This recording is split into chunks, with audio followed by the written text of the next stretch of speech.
ഇന്നലെ പോയ സ്ഥലത്തും ഞാൻ ഏതോ വലിയൊരു പാട്ടിൻ്റെ ഒരു രണ്ടുപേരും മൂളിയപ്പോൾ തന്നെ അവർ പറഞ്ഞു ചേട്ടാ അത് വേണ്ട, നമുക്ക് ആട്ടുകുട്ടി പാടിയാൽ മതി. അപ്പം ഞാൻ പിന്നെ ഇതായി സ്ഥിരം. ഞാൻ ഇവിടുന്ന് എല്ലാം തൊണ്ടയൊക്കെ ശരിയാക്കിയിട്ടൊക്കെ പോകുന്ന വലിയ പാട്ടുകൾ പാടാൻ വേണ്ടിയാണ് പോകുന്നത്. പാടിയാലും ശരിയാവില്ല എങ്കിലും, പക്ഷെ എന്നെ കൊണ്ട് പാടിക്കുന്നതൊക്കെ ഇത് തന്നെ, ആട്ടുകുട്ടിയൊക്കെ കുറെ പാടിയിട്ടുണ്ട്. ഇനി ഇതും കൂടെ ആകുന്ന സമയത്ത് 2,16,000 പ്രാവശ്യം.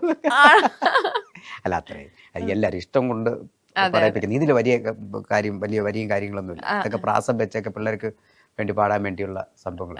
മാട്ടുപ്പെട്ടി ജോസുകുട്ടിയുടെ മൂത്ത കുട്ടി സൂസിക്കുട്ടി, സൂസിക്കുട്ടിയുടെ ഇളയ കുട്ടി തൂത്തുക്കുടി മോളിക്കുട്ടി, മോളിക്കുട്ടിക്ക് കൂട്ടിനുണ്ടൊരു പാത്തും വരെ ആട്ടുകുട്ടി.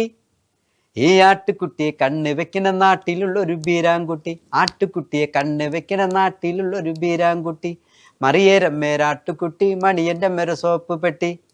അടിപൊളി അടിപൊളി.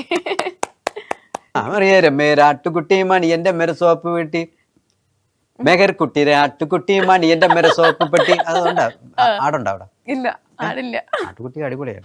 ആടൊക്കെ വളർത്തുന്നത് ഞങ്ങളുടെ വീട്ടിൽ ആടൊക്കെ ഉണ്ടായിരുന്നു.